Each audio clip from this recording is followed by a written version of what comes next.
Chapter 34. I grasped her hands hard.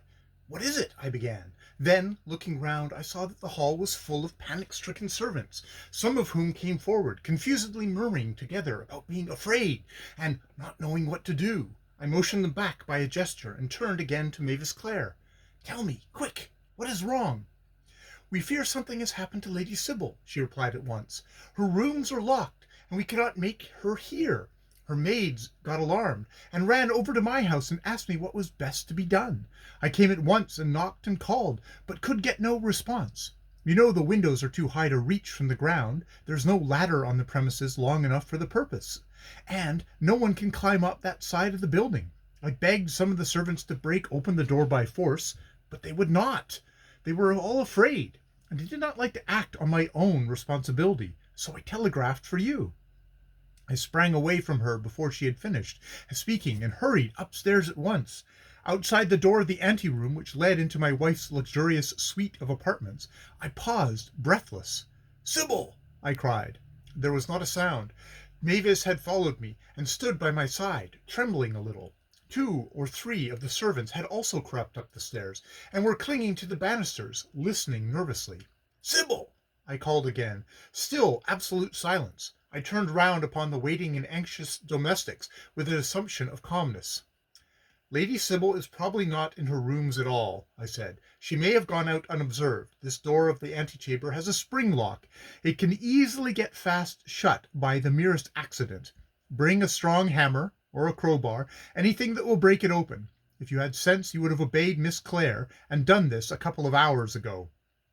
And I waited with enforced composure, while my instructions were carried out as rapidly as possible.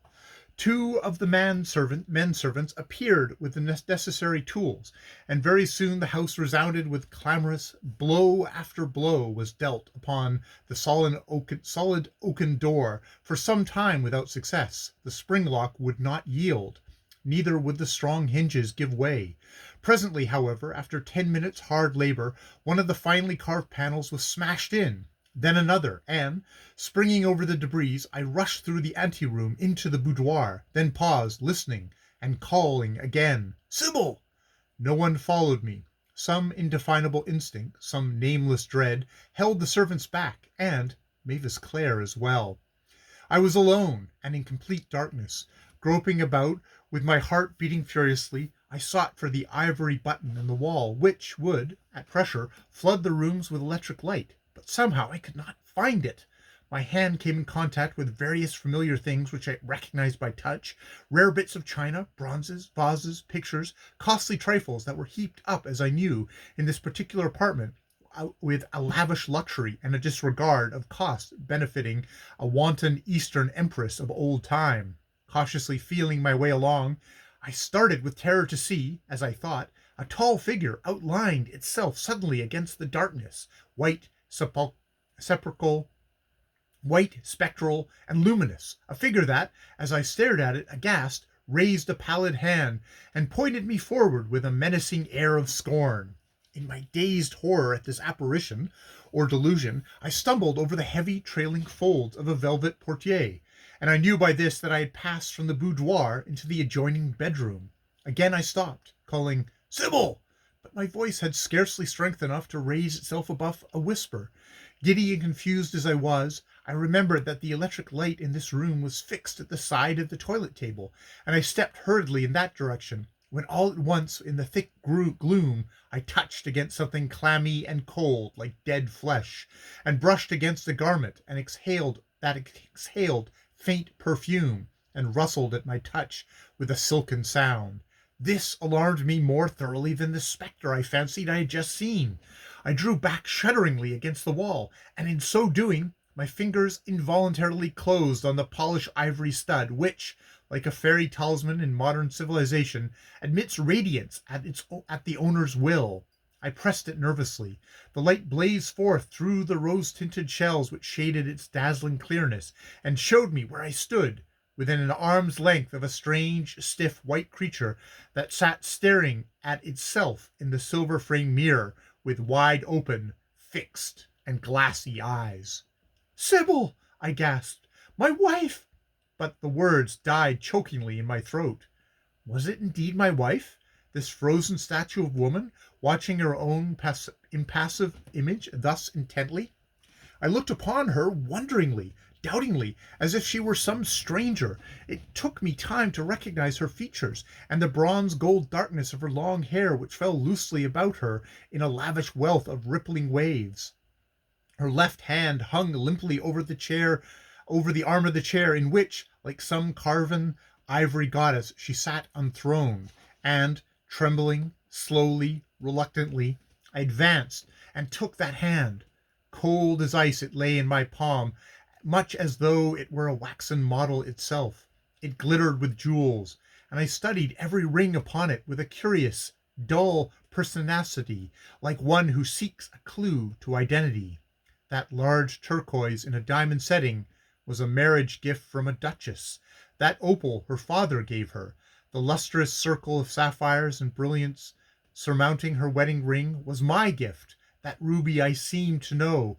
Well, well, what a mass of sparkling value wasted on such fragile clay! I peered into her face, then at the reflection of the face in the mirror, and again I grew perplexed. Was it? Could it be Sybil after all? Sybil was beautiful. This dead thing had a devilish smile on its blue parted lips, and a frenzied horror in its eyes.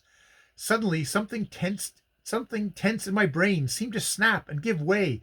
Dropping the chill fingers I held, I cried aloud, "Mavis! Mavis Clare!" In a moment she was with me. In a glance she comprehended all. Falling on her knees by the dead woman, she broke into a passion of weeping. "Oh, poor girl!" she cried. "Oh, poor, unhappy, misguided girl!" I stared at her gloomily. It seemed to me very strange that she should weep for sorrows not her own. There was a fire in my brain, a confused trouble in my thoughts. I looked at my dead wife with her fixed gaze and evil smile, sitting rigidly upright and robed in the mocking sheen of her rose silk peignoir, showered with old lace after the costliest of Paris fashions. Then at the living, tender-souled, earnest creature, famed for her genius throughout the world, who knelt on the ground, sobbing over the stiffening hand on which so many rare gems glistened derisively. And an impulse rose in me stronger than myself, moving me to wild and clamorous speech. "Get up, Mavis," I cried. "Do not kneel there. Go out of the room, out of my sight. You do not know what she was. This woman who I married, I deemed her an angel, but she was a fiend. Yes, Mavis, a fiend. Look at her, staring at her own image in the glass. You cannot call her beautiful now. She smiles, you see, just as she smiled last night when... Ah, you know nothing of last night. I tell you, go!" And I stamped my foot, almost furiously. "This air is contaminated. It will poison you. The perfume of Paris and the effluvia of death intermingled are sufficient to breed a pestilence. Go quickly. Inform the household their mistress is dead. Have the blinds drawn down. Show all the exterior signs of decent and fashionable woe." And I began laughing deliriously. "Tell the servants they may count upon expensive mourning, for all that money can do shall be done in homage to King Death. Let everyone in the place eat and drink as much as they can or will, and sleep or chatter as such menials love to do, of hearses, graves, and sudden disasters. But let me be left alone. Alone with her. We shall have much to say to one another." White and trembling, Mavis rose up and stood gazing at me in fear and pity. "Alone?" she faltered. "You're not fit to be alone." "No, I'm not fit to be, but I must be," I rejoined quickly and harshly.